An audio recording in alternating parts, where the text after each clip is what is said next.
Cuando el Dr. Ethan Pierce, un geofísico brillante pero escéptico, se sumergió en una fisura de hielo que colapsaba durante una misión ultrasecreta a la Antártida, su corazón se detuvo durante 12 minutos. Pero lo que vio mientras estaba muerto desafía la ciencia, la lógica y la realidad misma. Transportado a un reino más allá de la muerte, se encontró con Jesús y se le mostró una verdad aterradora escondida bajo el hielo de la Antártida. Ahora, de regreso de entre los muertos, lo arriesga todo para advertir al mundo antes de que sea demasiado tarde. Aquí está el testimonio personal del Dr. Pierce. Mi nombre es Dr. Ethan Pierce, y lo que voy a contarles podría costarme la vida. Durante la mayor parte de mi carrera, me burlé de cualquier cosa que no pudiera explicarse mediante análisis de datos y resultados repetibles. Era un hombre de lógica, un geofísico capacitado que había pasado más de 2 décadas estudiando patrones tectónicos, campos magnéticos y estructuras subglaciales, especialmente en el lugar más misterioso y menos comprendido de la Tierra, la Antártida. Nunca creí en conspiraciones, experiencias espirituales ni nada remotamente confié en los números. Confié en lo observable. Confié en la ciencia. Pero me pasó algo que la ciencia no puede explicar, y ahora estoy arriesgando todo para decir la verdad porque alguien no escuchará esto en las noticias, no lo leerá en una revista científica, y si lo hace, será enterrado bajo el ridículo o etiquetado como ficción, engaño o información errónea.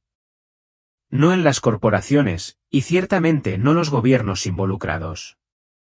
El Tratado Antártico no se trata solo de conservación y cooperación internacional, es una cortina de humo.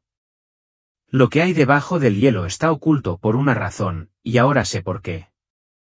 Morí el 17 de enero de 2025, aproximadamente a las 11:19 de la mañana. Nuestro equipo había sido enviado a un sector restringido en las profundidades de la Antártida, un lugar marcado como clasificado bajo capas de trámites burocráticos. La historia oficial era que estábamos estudiando anomalías geotérmicas. ¿La verdad? Estábamos rastreando señales, vibraciones de baja frecuencia y pulsos electromagnéticos que se originaban a kilómetros de profundidad bajo el hielo. Señales que no coincidían con ningún fenómeno geológico conocido. Había algo ahí abajo. Algo que se suponía que no debía ser perturbado. No creí ninguna de las advertencias. Me reí de los rumores, incluso cuando los lugareños, pocos y distantes, susurraban historias sobre las zonas selladas y las zonas prohibidas. Lo descarté como superstición. Pero todo eso cambió en el momento en que caí a través de ese hielo. Estuve clínicamente muerto durante 12 minutos que reescribieron todo lo que creía saber sobre el mundo, sobre la realidad, sobre lo que hay más allá del velo de la vida y la muerte. Regresé con conocimientos que nunca debieron llegar al público. Vi cosas que no puedo dejar de ver, escuché verdades que nadie se atrevía a decir en voz alta, y en el momento en que desperté, supe que algo había cambiado, no solo en mí, sino en el mundo mismo. Las fuerzas de las que alguna vez me burlé como mitos son reales y se están preparando para algo. Algo masivo. He debatido durante semanas si permanecer en silencio, si enterrar lo que vi y fingir que nunca sucedió, pero no puedo. Hay demasiado en juego. La gente merece saber lo que viene. Merece saberlo. Entonces, aquí estoy, un científico, un escéptico, un hombre que alguna vez se guió únicamente por la lógica, diciéndoles que todo está a punto de cambiar y que comienza debajo del hielo antártico. Se suponía que no íbamos a estar allí. Las coordenadas que recibimos para la misión no existían en ninguna base de datos satelital civil. Incluso nuestra ruta de vuelo hacia el continente había sido redactada en los registros y los dispositivos GPS que trajimos fueron modificados para restringir el mapeo más allá de un cierto rango. La región se encontraba en lo profundo de lo que se conoce como la Zona de Acceso Especial Antártico, un tramo de territorio tan estrictamente controlado que incluso el personal militar necesita múltiples niveles de autorización para acercarse. La narrativa pública lo presenta como protegido ambientalmente, pero eso es mentira. La verdadera razón por la que está cerrado no tiene nada que ver con los pingüinos o la estabilidad de los glaciares. Es por lo que hay debajo. La misión fue aprobada bajo la apariencia de un estudio geológico, financiado por un contratista de defensa privado con vínculos con múltiples gobiernos del mundo. Me contrataron como geofísico principal, responsable de analizar las anomalías subterráneas detectadas durante un escaneo de largo alcance de la región. Los datos que nos llevaron hasta allí tampoco eran públicos. Provino de barridos satelitales clasificados que detectaron pulsos electromagnéticos rítmicos y consistentes, demasiado regulares para ser naturales y demasiado profundos para ser artificiales, al menos según los estándares conocidos. Debería haberlo cuestionado más. Debería haber preguntado por qué se investigaba una anomalía geológica en virtud de un acuerdo militar de confidencialidad. Debería haberme preguntado por qué el campo estaba rodeado de personal armado o por qué nuestras comunicaciones se enrutaban a través de una red privada cifrada que evitaba todos los canales satelitales tradicionales. Pero estaba demasiado concentrado en la ciencia, en la emoción del descubrimiento, en demostrar mi valía. Nuestra base de operaciones era una estación de investigación móvil avanzada, un híbrido entre un laboratorio y un búnker, que llegó mediante puente aéreo semanas antes de nuestra llegada. Estaba equipado con todo lo que necesitábamos: perforadoras criogénicas, conjuntos de radares multifrecuencia, trianguladores EMF e incluso un generador de imágenes sísmicas clasificadas. No se nos permitía fotografiar ni estudiar más allá de la operación en superficie. En el momento en que llegamos, supe que algo estaba mal. El aire se sentía más pesado, no solo por la altitud o el frío, sino cargado, como justo antes de que cayera un rayo. El hielo no se comportó como debería. Nuestras perforadoras encontraron huecos donde debería haber habido una estratificación sólida.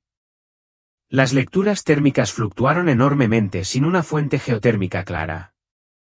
Y luego estaban las voces, no audibles, sino más bien susurros más allá de la percepción, suaves zumbidos rítmicos que resonaban a través del equipo.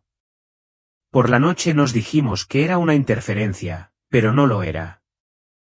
No se obtienen pulsos sincronizados en 5 equipos diferentes por coincidencia. Algo se estaba acercando, o tal vez tratando de liberarse. Nos ordenaron centrarnos en los datos, no en las anomalías, y ceñirnos a la misión, repetía nuestro responsable todas las mañanas a través de comunicaciones cifradas. No formaba parte del equipo científico, era militar, simple y llanamente, y dejó claro que ciertos descubrimientos no debían documentarse en el informe oficial.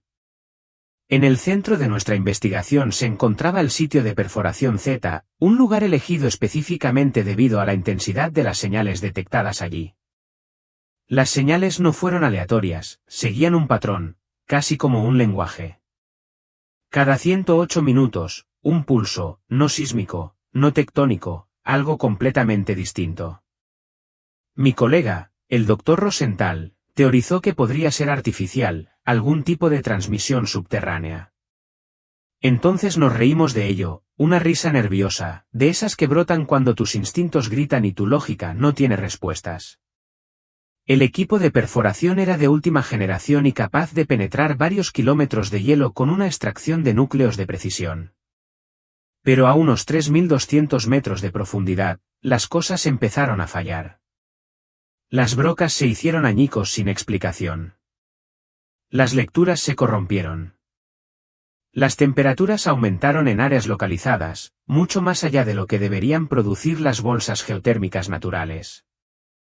Uno de los ingenieros, Paul, juró haber visto movimiento en el escáner infrarrojo, como firmas de calor moviéndose justo debajo del hielo, pero no apareció nada en las imágenes térmicas. A medida que profundizamos, comenzamos a encontrar estructuras, superficies lisas donde debería haber capas glaciales caóticas, ángulos rectos perfectos, ecos que devolvían geometrías imposibles. Bromeábamos sobre la Atlántida y las ruinas alienígenas, pero una parte de nosotros no bromeaba. No se encuentran esquinas de piedra de 90 grados a 3 metros debajo de una capa de hielo natural, simplemente no es así. Una noche, mientras revisaba los registros sísmicos, me topé con algo que se suponía que no debía ver, un mapa superpuesto clasificado sincronizado por error con mi consola. Mostraba una cuadrícula, no geológica sino arquitectónica, enormes cámaras, pasadizos, sectores enteros delineados bajo el hielo. Luego vino el apagón. Todas las comunicaciones externas murieron. No hubo enlace satelital, ni contacto por radio, incluso la red interna se cayó. Una voz crujió brevemente a través del pad de la base, confuso y distorsionado pero inequívocamente urgente, código Z negro violado.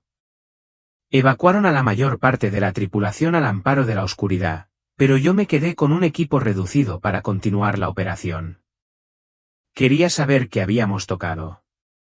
Esa fue la última decisión racional que tomé, porque en 24 horas, el suelo debajo de nosotros comenzó a temblar y caía a través del hielo hacia una verdad que nadie debía descubrir. Al principio lo atribuimos a una interferencia. La Antártida es uno de los entornos más hostiles de la Tierra, y las lecturas de datos extrañas no son exactamente desconocidas en el mundo. Pero cuanto más observábamos, menos sentido tenía todo.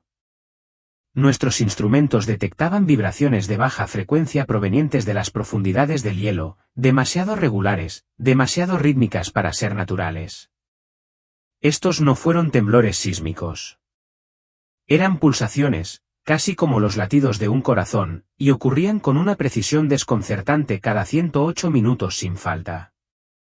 Registramos las señales, analizamos las formas de onda y verificamos nuevamente si había fallas en el equipo, pero no fueron los instrumentos. Algo debajo de nosotros estaba generando esas frecuencias. Los pulsos no se alinearon con el movimiento tectónico, la actividad geotérmica o ningún modelo de cambio glacial, y no se estaban desvaneciendo ni dispersándose como se esperaría en el hielo sólido. Era como si la señal atravesara algo hueco. Fue entonces cuando comenzaron las averías. Nuestros sistemas de radar de penetración terrestre de alta frecuencia, que habían estado funcionando perfectamente durante días, de repente comenzaron a fallar. Las lecturas fallaron, las imágenes se congelaron y los sensores de temperatura comenzaron a informar picos térmicos, cientos de grados por encima del punto de congelación, algo imposible bajo kilómetros de hielo glacial. Nuestras unidades de GPS funcionarían en un momento y al siguiente se desviarían enormemente de su rumbo. Realizamos diagnósticos, reemplazamos baterías, recalibramos el software, nada lo solucionó. Entonces llegaron las señales de radio. Por la noche, cuando la base estaba en silencio y el viento había amainado, comenzamos a captar un audio extraño a través de las líneas tranquilas. No estático, no interferencia. Eran susurros, frases inconexas y distorsionadas, fragmentos de discurso en ningún idioma que reconociéramos. Al principio, pensamos que alguien podría estar haciéndonos una broma o que se estaban filtrando frecuencias perdidas desde otra estación de investigación. Pero no había estaciones en cientos de kilómetros a la redonda y las voces no cesaban. Se volvieron más claros. Grabé un caso personalmente.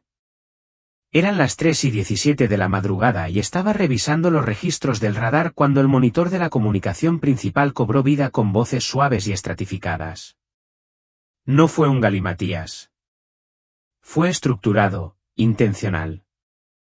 Una frase en particular se repite una y otra vez, el sello se adelgaza, el observador se agita. Intenté reproducirlo para el resto del equipo a la mañana siguiente, pero la grabación había desaparecido, corrompida sin posibilidad de recuperación. No existía ninguna copia de seguridad. Todo rastro digital había sido borrado. Aún más inquietante es que algunos miembros del equipo comenzaron a experimentar síntomas físicos, dolores de cabeza, náuseas e insomnio. Una de las ingenieras, Emily, afirmó haber visto una sombra moverse sobre la nieve en medio de la noche. Humanoide, alto, pero desapareció en el momento en que giró la cabeza. Lo descartábamos como estrés o exceso de trabajo, pero todos lo sentíamos, una creciente sensación de malestar que se deslizaba por nuestros huesos como el frío. Solo este escalofrío venía del interior. A pesar de todo mi entrenamiento, toda mi fe en la razón, no podía quitarme la sensación de que nos estaban observando. No por satélites o aviones espías, sino por algo más antiguo, más cercano, debajo de nosotros. Una noche, mientras monitoreaba los registros sísmicos, noté una desviación. El pulso de 108 minutos había cambiado, no solo una vez, sino 3 veces seguidas. El espacio ahora era irregular, casi como si respondiera a algo. Revisé nuestros registros de perforación y me di cuenta de que la desviación había comenzado exactamente cuando nuestro equipo superó un umbral de profundidad específico, 3.888 metros. Ese fue el momento en que todo empezó a acelerarse. Los susurros se hicieron más frecuentes y las sobretensiones electromagnéticas se hicieron más fuertes. Las baterías se agotaron en minutos, nuestros sensores de campo comenzaron a dispararse con cargas eléctricas, a pesar de que no hubo tormenta ni ningún desencadenante atmosférico. En un momento dado, un dron lanzado para explorar la capa de hielo simplemente cayó del cielo en pleno vuelo. Cuando lo recuperamos, la memoria integrada se había borrado. A estas alturas, incluso los más escépticos entre nosotros habían dejado de buscar explicaciones racionales. Algo antinatural estaba en juego y ninguna de nuestras herramientas o entrenamiento nos había preparado para ello. Me quedaba mirando los campos de hielo por la noche y juraba que el cielo brillaba mal, como si algo invisible presionara contra el velo de nuestra realidad, esperando a que profundizáramos un poco más. Aún así, seguimos adelante porque, a pesar de las advertencias, a pesar de los susurros, los fallos técnicos y las sombras, éramos científicos y queríamos respuestas. No nos dimos cuenta hasta que fue demasiado tarde de que las respuestas nunca debían encontrarse. Sucedió más rápido de lo que pude reaccionar. Estábamos trabajando en el sitio de perforación Z, rodeados de un imponente silencio blanco. El sol estaba bajo en el horizonte, proyectando largas sombras vidriosas sobre el hielo. El viento había amainado y el aire estaba anormalmente quieto, como si el propio continente estuviera conteniendo la respiración. Estaba regresando de la tienda sísmica, llevando un disco duro cargado con datos de escaneo nuevos, cuando lo sentí, un temblor. Sutil al principio, lo suficiente como para hacer que la nieve bajo los pies se mueva de forma poco natural. Entonces el hielo se rompió. No hubo ninguna advertencia, ningún estallido fuerte ni una ruptura dramática, solo un estallido agudo y repugnante, como si el hielo bajo presión finalmente cediese. Miré hacia abajo y vi como una telaraña de fracturas estalló debajo de mis botas. Un momento después, el suelo desapareció. Estaba cayendo. No hubo tiempo para gritar, ni momento para procesar. En un segundo estaba sobre hielo sólido y al siguiente estaba cayendo al aire libre, rodeado por una cegadora ráfaga de nieve y fragmentos de luz helada. El frío me golpeó como un camión, violento, devorador, como si me hubiera sumergido en nitrógeno líquido. Mi aliento se desvaneció, mis extremidades se bloquearon. Ni siquiera podía prepararme para el impacto. Pero el impacto nunca llegó, o al menos no como esperaba. Seguí cayendo a través de capas de hielo, pasando por paredes azules brillantes resbaladizas por la escarcha antigua. Capté destellos de lo que parecía piedra lisa enterrada en lo profundo del glaciar, extrañas tallas grabadas en superficies que deberían haber estado enterradas durante milenios. Luego todo se volvió negro y una presión se acumuló en mi pecho, como si mis pulmones estuvieran siendo aplastados desde adentro. El tiempo se ralentizó. Recuerdo haber pensado, esto es todo. Me estoy muriendo. Pero no sentí miedo, al principio no, solo entumecimiento. Un silencio pesado se apoderó de mí, denso y absoluto. No había viento, ningún sonido, solo el torrente de sangre en mis oídos, e incluso eso comenzó a desvanecerse. Estaba solo en el abismo. Entonces sucedió algo extraño. A medida que la conciencia se desvanecía, comencé a flotar, no hacia abajo, sino hacia afuera. Era como si mi conciencia se separara de mi cuerpo. Pude ver de nuevo, pero no con mis ojos.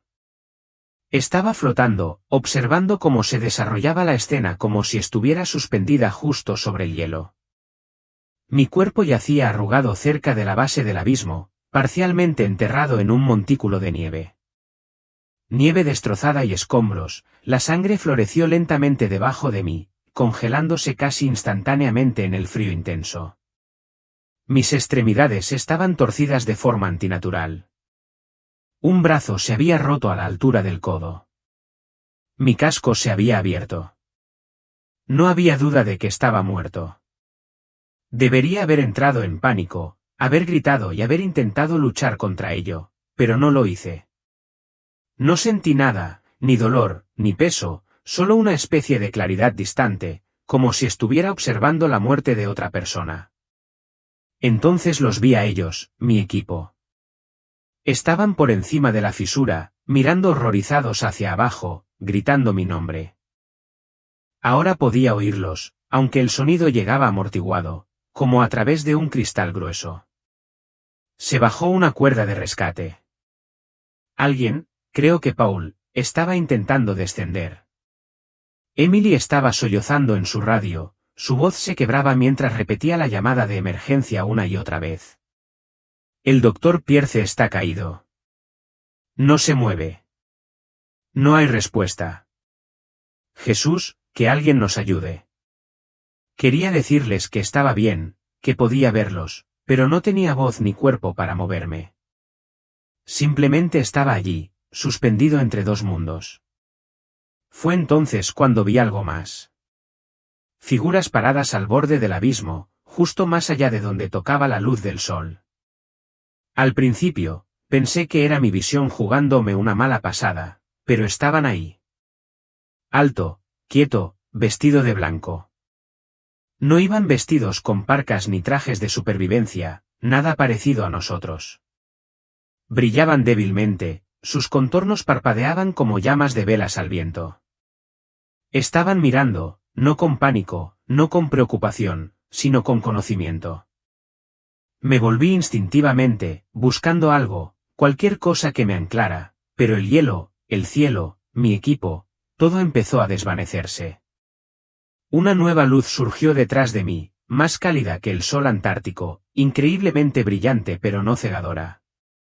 Pulsaba con energía, zumbando con una frecuencia que sentía más que escuchaba, y me atraía hacia él. El frío, el dolor, el miedo, desaparecieron. Lo único que quedó fue una sensación que solo puedo describir como rendición ingrávida, una paz tan profunda que hacía que todo lo demás pareciera ruido. Luego, justo antes de que la luz me envolviera por completo, miré hacia atrás por última vez. Mi cuerpo seguía ahí, destrozado, inmóvil. Mi equipo todavía estaba luchando por llegar hasta mí, pero había llegado algo más. Sombras arrastrándose por el hielo, susurrando donde no soplaba viento. Se deslizaban como humo, invisibles para los vivos pero inconfundibles para mí. Rodearon el borde de la fisura como depredadores y supe, sin que me lo dijeran, que no venían por mi cuerpo. Vinieron por mi alma. Me cerní sobre la escena como un observador silencioso, ingrávido y libre de la gravedad o la respiración. Mi cuerpo sin vida yacía retorcido en el fondo de la grieta de hielo, inmóvil, anormalmente quieto. La sangre se acumuló debajo de mi costado, manchando la nieve pura de un rojo intenso color vino que se congeló casi al instante. Debería haber sentido horror, repulsión e incluso pánico, pero no había nada de eso. Solo una calma extraña y surrealista. Era como ver desarrollarse la tragedia de otra persona detrás de una pared de cristal. A mi alrededor, el tiempo parecía estirarse y distorsionarse. Podía verlo todo, todo con una claridad imposible. Mis sentidos se intensificaron, pero ya no eran físicos. No oía con los oídos ni veía con los ojos. Simplemente lo sabía. El frío intenso ya no me tocaba. Mis huesos rotos, mis costillas aplastadas y mis pulmones congelados no significaban nada aquí. Había salido de los límites de la carne. Mi equipo trepó por encima del abismo. Paul y Emily gritaban órdenes, intentando colocar el cabrestante de rescate. Uno de los técnicos de comunicaciones, Devon, intentó frenéticamente llegar al campamento base, con la voz tensa por el pánico. Sus palabras fueron fuertes, agudas, teñidas de miedo, pero debajo de su conmoción, algo más se agitó, algo más. La radio que aún colgaba de mi parca destrozada crepitaba, no con estática, sino con una voz. No, no es una voz, sino un coro, tonos estratificados que vibran justo por debajo del umbral del oído humano. No hablaba en inglés. Ni siquiera era un idioma que pudiera identificar, pero lo entendía, no intelectualmente, sino instintivamente. La puerta se rompe, la sala se está adelgazando, el vigilante ya no duerme. Las voces resonaron en mi mente como una vibración a través de un hueso. Miré hacia arriba, no con los ojos, sino con algo más profundo. Fue entonces cuando los vi. 3 figuras, de pie en silencio a lo largo de la cresta de la grieta, bañadas por una suave luminiscencia blanca. No hablaron, no se movieron. Sus formas brillaban ligeramente como ondas de calor en el pavimento. No tenían rasgos discernibles, pero irradiaban un poder que me sacudió hasta lo más profundo. No eran humanos, no eran ángeles, al menos no como nada que hubiera imaginado, pero estaban allí, observando. Y no estaban solos.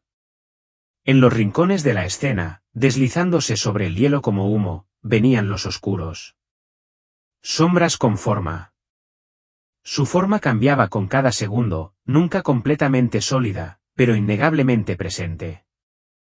Se desplazaban alrededor de los límites de mi equipo, invisibles, sin sentirlos, pero hambrientos.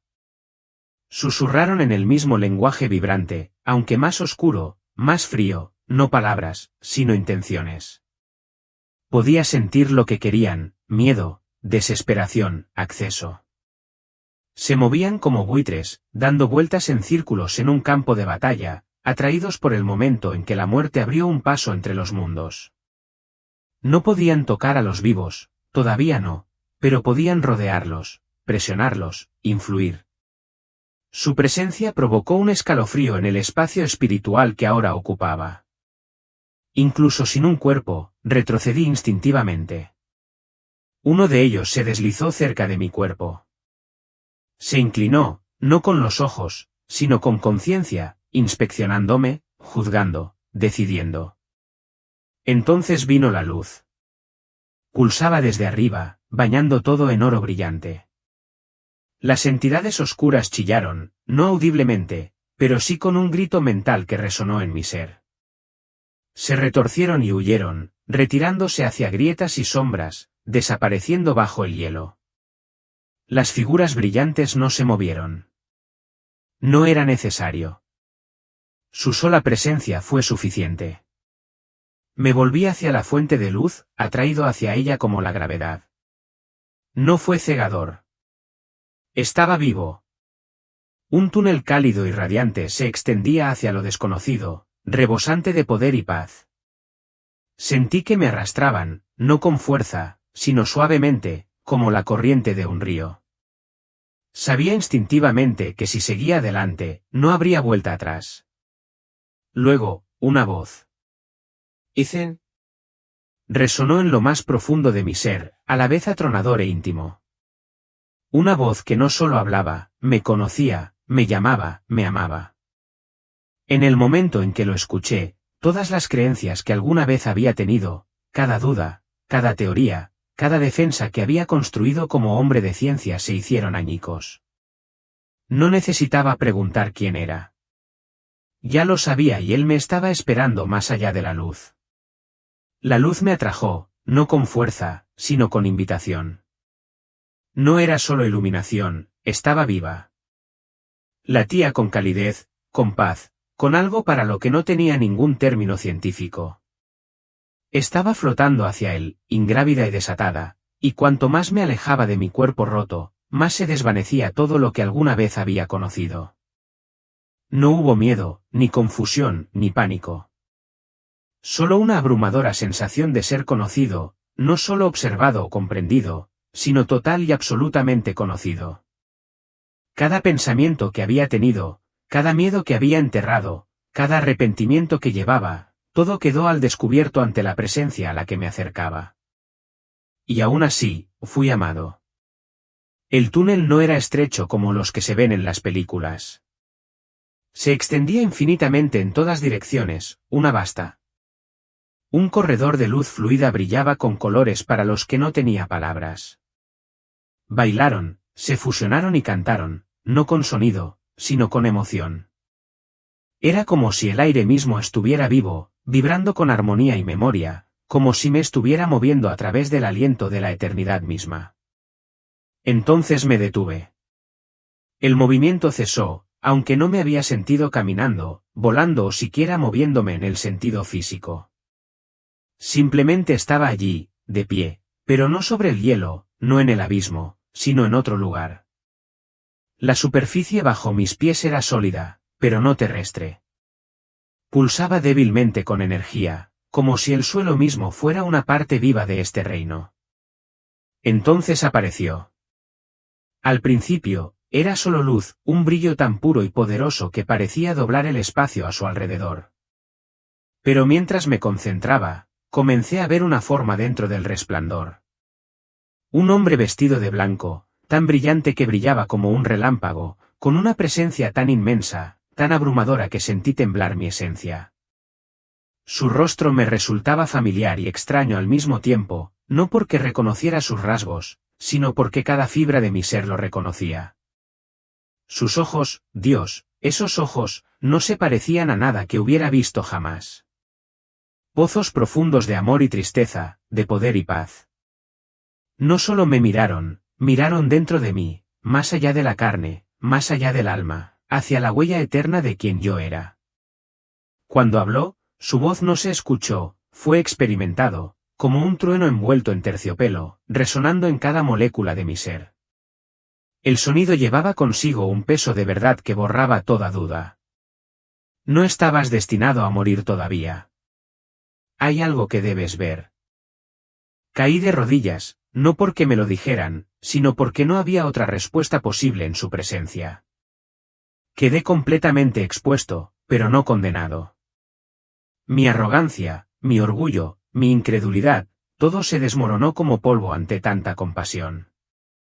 No entiendo, susurré, mi voz más pensamiento que sonido. Soy un científico, no creía en nada de esto. Su expresión se suavizó, sus ojos se llenaron de un amor inconmensurable. Y sin embargo, aquí estás. Lágrimas que no sabía que aún podía derramar corrían por mi rostro, aunque no tenía cuerpo para producirlas. Fue como si mi alma llorara al comprender que todos mis años de búsqueda, de excavación, de intento de cuantificar el universo, solo habían arañado la superficie de lo que era verdaderamente real. Me tendió la mano, no con fuerza, sino con paciencia, una invitación, no una orden. Lo que habéis descubierto bajo el hielo no estaba destinado a ser encontrado y, sin embargo, ha comenzado. Flashes surgieron en mi mente, visiones del sitio de perforación, las señales, las sombras deformes bajo la superficie, mi equipo, los instrumentos que fallaban, los susurros. Lo vi todo de nuevo y esta vez lo entendí. Habíamos desencadenado algo roto, un límite que se había mantenido durante milenios. ¿Pero qué es? Pregunté, mi voz temblaba. ¿Qué hay ahí debajo? ¿Por qué estaba escondido? Desvió la mirada por un momento, y en ese breve silencio, sentí una pena más profunda que cualquier cosa que jamás hubiera sentido. Porque lo que hay debajo es más antiguo que el hombre y no de este mundo. Fue sellado para tu protección. Un escalofrío recorrió mi espíritu. Entonces, ¿por qué me muestras esto? ¿Por qué a mí? Se volvió hacia mí y su mirada atravesó el núcleo de quien era yo. Porque buscaste la verdad y ahora debes llevarla. Mi corazón, o lo que fuera que ahora latiera dentro de mí, dolía bajo el peso de esas palabras. No era digno, no entendía lo suficiente, había dudado de él toda mi vida y, sin embargo, aquí estaba él, confiándome algo tan vasto, tan aterrador, que amenazaba con colapsar todo mi marco de realidad. ¿Me creerán? Yo pregunté. Se quedó en silencio por un momento y luego habló en voz baja. Algunos lo harán. La mayoría no. Pero esa no es tu carga. Tu carga es decírselo. Lo que hagan con la verdad es su responsabilidad. Asentí lentamente, aunque mi mente estaba llena de preguntas. No estaba lista, no era suficiente, pero de alguna manera eso no parecía importar. Volvió a extender la mano. Ven, Ethan, hay más que debo mostrarte. Y sin dudarlo lo tomé. En el momento en que tomé su mano, el mundo a mi alrededor cambió. El radiante corredor de luz se desvaneció, reemplazado por una vasta extensión, silenciosa, quieta e infinita. No estaba parado sobre nada, pero me sentía anclado. No estaba volando, pero flotaba. A mi lado permaneció Jesús, una presencia constante de fuerza y paz. Su mirada se fijó al frente, inquebrantable. Entonces la vista se formó ante nosotros, la tierra, suspendida en el espacio, girando lentamente, serena y hermosa en su aislamiento. Pero esta no era la tierra que yo conocía. Brillaba, no con la luz del sol, sino con capas, dimensiones de luz y sombra colocadas sobre su superficie como velos. Algunos brillaban con brillo divino, otros palpitaban con algo más oscuro, enterrado y esperando. Vi puntos de brillo esparcidos por todo el mundo, lugares de oración, de resistencia, de verdad. Pero también vi nubes parpadeantes, como humo hecho de engaño, que se extendían por ciudades, naciones y regiones enteras. Y entonces lo vi, la Antártida. Desde este punto de vista divino, parecía diferente, no el páramo blanco, árido y monótono que se ve en las imágenes de satélite, sino una fortaleza, un perímetro, un muro. Se curvaba alrededor de la base del continente como el borde de una colosal vasija antigua. Sus bordes son demasiado perfectos, demasiado deliberados. El hielo se elevaba en escarpados acantilados, no formados, sino colocados. ¿Qué es esto?, pregunté, apenas capaz de pronunciar las palabras. Jesús volvió su mirada hacia el hielo y respondió. Lo que ves ahora es lo que siempre ha sido, antes de que a los hombres se les enseñara a olvidar. Cuando miré más de cerca, la escala me abrumó. Los muros no fueron formados por la naturaleza. Eran suaves, de altura uniforme y se extendían a lo largo de miles de kilómetros en un límite perfecto alrededor de algo en el centro del continente. Esto no fue una deriva glacial, era arquitectura, construcción, diseño. Estos no son naturales, dije, más como una comprensión que como una pregunta. No, respondió. Son focas. Esa palabra me impactó como un rayo, sellos, no límites, no vallas. Barreras colocadas con un propósito, ¿sellando qué? Jesús no respondió de inmediato. En cambio, volvió a extender la mano y la vista cambió. Me acerqué más. La ilusión de nieve y viento desapareció. Debajo del hielo, ocultas por capas de escarcha y tiempo, había estructuras masivas, perfectamente simétricas. Algunas parecían torres, otras paredes, algunas enormes salas abiertas con techos que eclipsaban a las catedrales humanas más grandes. Pero estas estructuras no estaban muertas.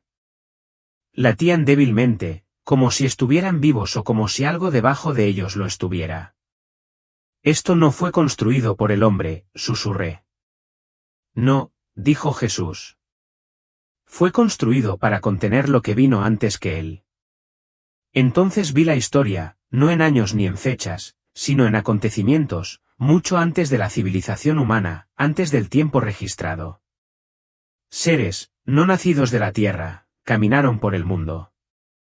Algunos estaban radiantes, alineados con el Creador, otros cayeron, corrompidos por el orgullo, la rebelión y el hambre de adoración. Los que cayeron fueron arrojados, no al fuego, sino a prisión, debajo de la tierra, debajo del hielo. La región antártica había sido elegida como su prisión, su aislamiento y hostilidad eran perfectos para ocultarse. Pero los sellos no estaban hechos de piedra ni de acero. Estaban hechos de autoridad divina, forjados por decreto y estratificados bajo el reino físico. Las paredes de hielo que el mundo cree que son simplemente los extremos de la naturaleza son la capa más externa de una cerradura cósmica. Sentí mi espíritu temblar. Todo este tiempo, dije, pensamos que era solo nieve y hielo, un continente muerto. Jesús asintió solemnemente. Ese fue el engaño. No ocultar lo que había allí, sino evitar que los hombres miraran demasiado de cerca. Y ahora hemos comenzado a perforar, dije en voz baja, mi mente se aceleró. Estamos rompiendo los sellos. Sí, dijo. No todos a la vez, pero se han formado grietas. Cada una se debilita. Las visiones de límites atravesaron mi conciencia, equipos de científicos vitoreando mientras los simulacros alcanzaban nuevas profundidades, líderes en salas ocultas examinando muestras de núcleos que brillaban con energía antinatural, susurros de conocimientos antiguos redescubiertos. Pero lo que vi debajo de todo esto fue una profunda arrogancia, la creencia de que el hombre podía descubrir cualquier cosa, tocar cualquier cosa, sin consecuencias. ¿Qué hay ahí abajo? Pregunté, ya temiendo la respuesta. Jesús me miró con los ojos llenos de tristeza. Son los primeros engañadores, los enemigos más antiguos, y no están muertos, solo atados. Una nueva imagen tomó forma, una ciudad enterrada bajo kilómetros de hielo, más grande que cualquier otra en la Tierra. Su arquitectura era imposible, moviéndose viva. Torció mi percepción con solo mirarlo. En el centro había un trono, no de oro ni de joyas, sino de un material negro que parecía absorber la luz.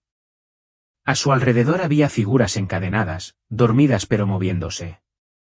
No parecían humanos, no parecían extraterrestres, parecían equivocados. ¿Se levantarán? Pregunté, con la voz quebrada. Si los sellos están rotos, sí, respondió Jesús. Y el mundo no los verá tal como son, no al principio. Me di la vuelta, incapaz de procesar la enormidad de aquello. Todo lo que había creído sobre nuestro mundo, sobre la historia, sobre la verdad, estaba todo incompleto. Habíamos estado caminando sobre una prisión, ciegos a los monstruos que dormían debajo. ¿Por qué mostrarme esto? Le pregunté de nuevo, desesperada. ¿Qué puedo hacer? Puso una mano en mi hombro. Porque has visto el engaño con tus propios ojos, y ahora debes advertir a los que todavía creen en la mentira. Miré hacia la Tierra, hacia la Antártida, hacia el sello reluciente que la humanidad estaba cada vez más cerca de romper. Y supe que todo estaba a punto de cambiar. Jesús levantó la mano y nuevamente la visión cambió. Ya no flotaba sobre la tierra sino que me movía, descendía a través del hielo, a través del tiempo, a través de capas no solo de materia, sino de memoria y significado. Pasamos directamente entre rocas y escarcha glacial, fósiles antiguos y lagos helados, hasta llegar a algo completamente diferente. No era una cueva, no era una ruina, era una ciudad. Una vasta e imposible extensión enterrada a kilómetros bajo la superficie de la Antártida. Ningún ojo humano lo había visto jamás y ninguna mente podría haberse preparado completamente para lo que contenía. La arquitectura rompió todas las reglas de la física y la geometría. Las torres giraban en espiral en direcciones que desafiaban la gravedad. Los arcos se doblaban hacia adentro y hacia afuera a la vez. Los materiales brillaban y ondulaban, no como metal o piedra, sino como energía solidificada. Las estructuras no se construyeron simplemente, sino que crecieron, cobraron vida de alguna manera extraña y pulsante. Cada pared respiraba, cada piso resonaba. Esta ciudad no estaba abandonada, estaba dormida. Me quedé en silencio, conmocionada y horrorizada. Había pasado toda mi vida estudiando los secretos de la Tierra, pero este lugar, este dominio imposible, estaba más allá de todo lo que jamás hubiera imaginado. Jesús señaló una estructura colosal en la distancia, un monolito oscuro en el corazón de la ciudad. Se elevaba más que cualquier rascacielos, pero no brillaba ni reflejaba la luz, la consumía. Las sombras se aferraban a él como enredaderas, y cuanto más nos acercábamos, más frío sentía. Este es el trono, dijo Jesús, en voz baja y triste. No pertenece al hombre, ni a quien busca reclamarlo. No quería acercarme. Cada instinto gritaba que se suponía que yo no debía estar aquí, pero seguimos adelante, atraídos por algún imperativo divino. A medida que nos acercábamos a la base del monolito, las vi, las entidades. Yacían en nichos y cámaras excavadas en la propia piedra. Enormes formas enrolladas con extremidades y rostros que se movían cuando intentaba concentrarme en ellos. Sus formas se negaron a permanecer constantes, tentáculos, aladas, coronadas, humanoides y, sin embargo, grotescamente inhumanas, todo a la vez. Su piel, si se podía llamar así, estaba grabada con sellos brillantes que pulsaban débilmente como circuitos funcionando con poder corrupto. No estaban muertos, estaban sellados y estaban conscientes de nosotros. Podía sentir sus mentes presionando contra la mía como una picazón debajo del cráneo. Inteligente, anciano, hambriento. Sus pensamientos no eran palabras, eran impulsos, sugerencias, susurros empapados de engaños. No hablaban con ruido, invadían. Uno de ellos giró su cabeza, o lo que parecía una cabeza, hacia mí. Sus ojos se abrieron, revelando espirales dentro de espirales de color imposible. Mi espíritu retrocedió, pero Jesús se interpuso entre nosotros, su luz brillando como un escudo. No pueden hacerte daño mientras las focas permanezcan intactas, dijo, pero están alcanzando, investigando y preparándose. Me obligué a mirar hacia otro lado, temblando. ¿Qué son? Los caídos, dijo. Los primeros rebeldes, encarcelados aquí después de la guerra en los cielos. No fueron destruidos, simplemente reprimidos hasta que el hombre, en su orgullo, comenzó a cavar demasiado profundo. De repente, vi destellos, momentos del mundo real. Científicos en laboratorios secretos que estudian artefactos recuperados grabados con los mismos símbolos que había visto en las entidades. Ingenieros prueban dispositivos alimentados por energía desconocida. Políticos revisando mapas marcados con los mismos sigilos. Líderes se dan la mano a puerta cerrada. Ellos lo saben, susurré. Jesús asintió. No todos, pero algunos. Círculos secretos, poderes influyentes, saben que las entidades están aquí y creen que pueden controlarlas. Me sentí mal. Creen que son dioses. Extraterrestres. Seres avanzados. Los han llamado de muchas maneras, dijo Jesús. Creadores, maestros, ilustradores, pero todo es la misma mentira, reciclada a lo largo de los siglos. La visión volvió a cambiar. Vi hombres vestidos con túnicas ceremoniales parados frente a una mesa redonda. Mapas y artefactos se extendieron ante ellos. Emblemas de múltiples naciones adornaban sus uniformes, pero ninguno llevaba sus nombres reales. Esto no era un gobierno, era algo más antiguo, escondido bajo la política, más allá de las fronteras. Han estado preparando el mundo, continuó Jesús, preparando la narrativa. Los antiguos astronautas, la verdad interdimensional, la evolución cósmica, todos sentados para garantizar que, cuando los sellos se rompan, el mundo no temerá. Le darán la bienvenida. Las escenas se aceleraron, películas, libros, conferencias académicas, personas influyentes y científicos que plantaron sutilmente la idea de que la humanidad no estaba sola, que nuestros orígenes no fueron adivinados sino diseñados, que estábamos destinados a evolucionar nuevamente con ayuda. Y están equivocados, dije. Están engañados, corrigió. Pero los que esperan debajo, no lo son. La visión volvió a la ciudad. Vi símbolos brillando en las paredes y luego desapareciendo. Vi máquinas que no podíamos explicar y estructuras que se reorganizaban mientras mirábamos. Y vi los sellos tejidos en la estructura misma del lugar, brillando con autoridad divina. Pero estaban quebrando. Nunca debieron resucitar, dijo Jesús. Sus conocimientos son veneno, sus dones son cadenas. Me volví hacia él, desesperada. «Se les puede detener». «Esa no es tu tarea», respondió.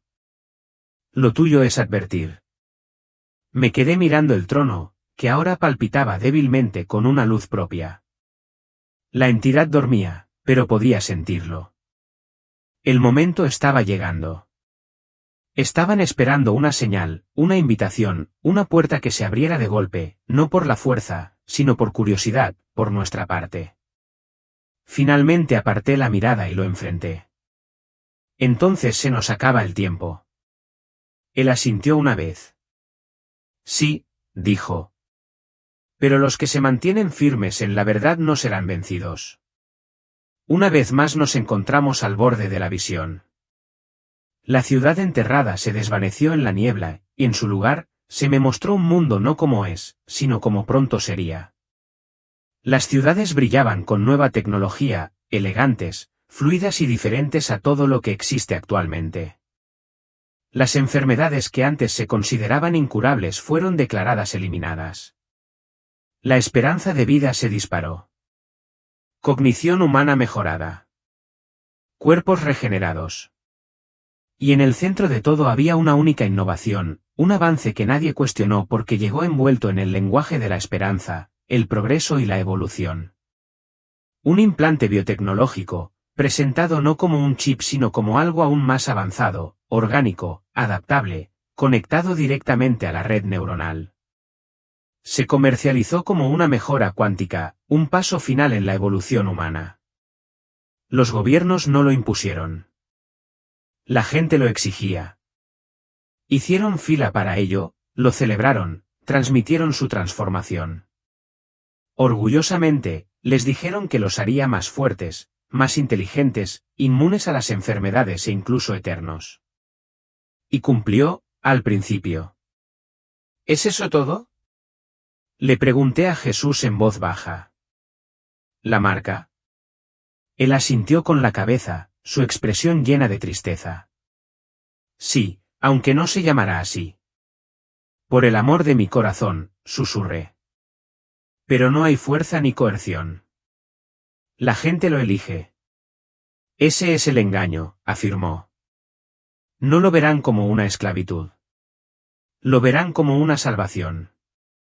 Vi al mundo abrazar este nuevo poder. El implante, o lo que sea que fuera realmente, se convirtió en el estándar. El acceso a la medicina, el empleo, la educación y, finalmente, incluso los sistemas financieros quedaron ligados a ello. No por mandato de la tiranía, sino incentivado por la conveniencia y la necesidad. Sin él, dijo Jesús, la vida será cada vez más difícil. Aquellos que se nieguen serán tildados de retrógrados, peligrosos e incluso odiosos. Vi gente condenada al ostracismo, familias destrozadas, iglesias divididas, líderes espirituales debatiendo desde sus púlpitos. Algunos advirtieron de lo que realmente era, otros predicaron que era una bendición de Dios mismo. Las líneas se desdibujaron. La verdad se volvió subjetiva. Fluido de moralidad. Y a pesar de todo, el mundo aplaudió el amanecer de una nueva era. ¿Qué hace?, yo pregunté. ¿Qué les pasa cuando lo aceptan? Jesús se volvió hacia mí y sus ojos llevaban el peso de la eternidad.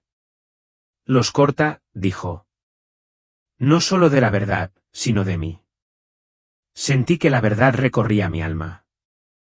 Esas personas, miles de millones, no estaban siendo castigadas. Estaban siendo aislados. Su conexión con lo divino silenciada, su capacidad de sentir la presencia de Dios, de sentir convicción, de clamar de arrepentimiento, silenciada. No porque se sintieran obligados, sino porque optaron por cambiar su identidad creada por algo sintético. El enemigo no tomará sus almas por la fuerza, continuó Jesús. Él los convencerá para que los entreguen. Lo vi entonces, no como un juicio, sino como una consecuencia. Como una rama cortada. Desde el árbol marchito, aunque todavía parecía vivo, estas personas caminaron, hablaron, rieron y crearon, pero sus espíritus estaban vacíos. La luz dentro de ellos parpadeó y luego se apagó, y aún así celebraron. Esto es peor que una mentira, dije. Es una elección envuelta en una promesa. Jesús asintió solemnemente. Y el mundo lo llamará amor. Las lágrimas llenaron mis ojos. Entonces, ¿cómo lo detenemos? No podéis detener lo que se ha predicho, dijo, pero podéis despertar a aquellos que escuchen. No todos seguirán a la multitud, algunos recordarán la verdad, otros se mantendrán firmes. Por eso debéis hablar. Volví a mirar el mundo de la visión, brillante en la superficie, hueco por debajo, un Edén falso, una actuación cuidadosamente escenificada que ocultaba cadenas bajo túnicas de luz. Pensarán que son libres, susurré. Y en eso estarán más atados. La visión comenzó a desvanecerse nuevamente y me quedé con la última imagen grabada en mi espíritu, un mundo sonriente caminando voluntariamente hacia la extinción espiritual. No porque no tuvieran otra opción, sino porque estaban convencidos de que habían tomado la decisión correcta. La visión se desvaneció lentamente, como la niebla que se aleja del sol de la mañana. La ciudad bajo el hielo se disolvió en luz y el futuro que había visto, el engaño, la marca, la elección, quedó flotando en la periferia de mi conciencia. Solo una cosa permaneció constante, Jesús. Él estuvo a mi lado, inquebrantable, radiante, eterno. Quería quedarme. Cada parte de mí anhelaba permanecer en esa presencia, donde el miedo no podía tocarme, donde la verdad ya no era cuestionada sino vivida. Pero incluso antes de que pudiera pronunciar las palabras, supe lo que él diría. Debes regresar. Las palabras me traspasaron, no con dolor, sino con peso.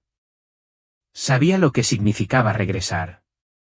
Sabía en lo que me encontraría, ridículo, incredulidad, represión.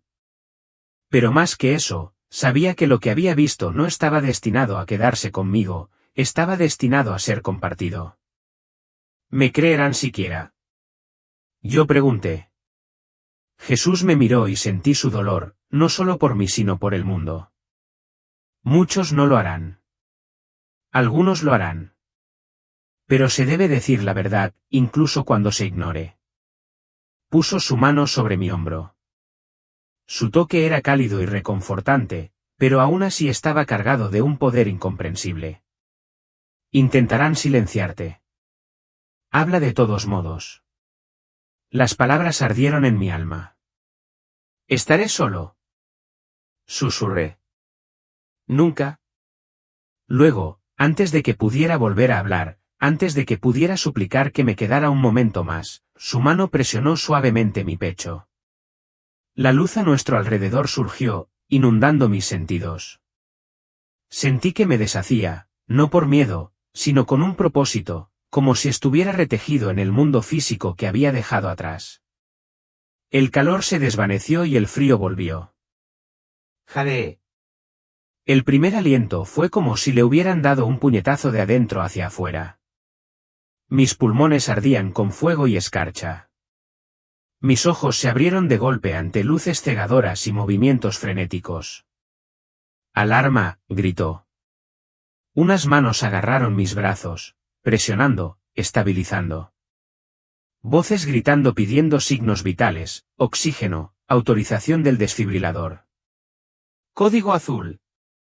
¿Ha vuelto? Repito, ha vuelto, gritó una enfermera. Un médico tropezó hacia atrás y los instrumentos cayeron al suelo. Estaba en un hospital, vivo, apenas. Intenté hablar, pero tenía la garganta en carne viva, como si hubiera tragado hielo. Una enfermera se inclinó sobre mí, con los ojos muy abiertos, susurrando algo sobre un milagro. Vi la hora en el reloj detrás de ella. Había estado muerto, sin pulso, sin actividad cerebral, durante 12 minutos. La habitación se arremolinaba en confusión, pero dentro de mí, todo estaba en silencio. Recordé todo, el hielo, la caída, la visión, los sellos, las entidades, la marca y la voz que me dijo que hablara, aunque intentaran silenciarme. Cerré los ojos brevemente y las lágrimas se deslizaron por mis mejillas, no por el dolor, sino por saber que había regresado con más que un recuerdo. Había regresado con una misión. Me llamarían delirante, dirían que tenía alucinaciones, que la pérdida de oxígeno y el trauma crearon visiones en mi mente. Pero se equivocarían y yo hablaría de todos modos. No perdieron el tiempo. A las pocas semanas de mi regreso, el mundo cambió. Los titulares comenzaron a aparecer, primero como historias marginales, se detectaron anomalías magnéticas inusuales bajo el hielo antártico, científicos descubren estructuras antiguas en la Antártida, posibles rastros extraterrestres encontrados en muestras de núcleos. El lenguaje era cauteloso, especulativo, pero lo reconocí tal como era, estaban probando las aguas, calibrando la reacción. Y cuando nadie retrocedió, se abrieron las compuertas. Las principales cadenas comenzaron a informar sobre los descubrimientos históricos bajo el hielo. Los expertos aparecieron en la televisión en horario de máxima audiencia, hablando sobre el potencial de una nueva comprensión de nuestros orígenes. Fue planteado como emocionante, revolucionario y esperanzador.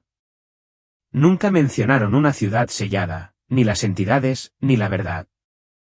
En lugar de ello, elaboraron una narrativa cuidadosamente diseñada para apelar al orgullo humano. ¿Qué pasaría si nuestros creadores no fueran divinos sino avanzados? Podríamos ser parte de una familia cósmica, esperando reunirnos. El público se lo comió. Se emitieron documentales, personas influyentes intervinieron y se formó un revuelo mundial de la noche a la mañana.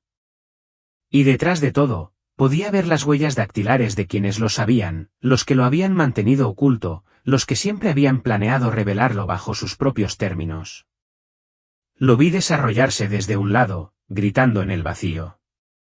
Intenté entrevistas, publicaciones en línea e incluso reuniones privadas con colegas de la misión. La mayoría no me hablaba. Algunos estaban aterrorizados, otros ya habían cambiado de tono, repitiendo como loros el mensaje oficial. Cuanto más presioné, más resistencia encontré, hasta que comenzó la amenaza, mensajes anónimos, dispositivos manipulados, vehículos de vigilancia estacionados frente a mi casa durante días seguidos. Sabía lo que estaban haciendo, querían que me callara. Pero no lo haré, porque ya no se trata solo de la verdad. Se trata de almas. Así que, si estás leyendo esto, te lo ruego, no creas lo que te dicen.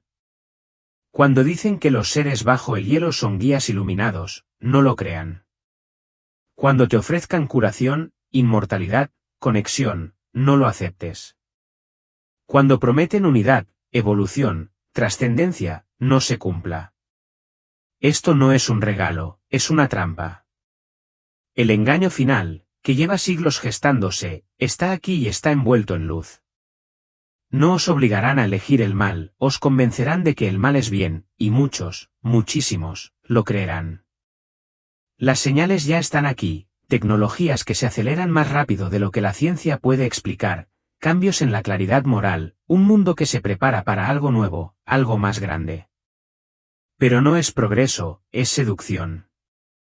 Una mano suave que nos lleva a una puerta sellada que nunca debió abrirse.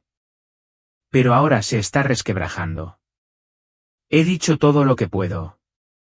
Lo que hagan con él ya no está en mis manos, pero les dejo esto, permanezcan despiertos. Mantente en oración.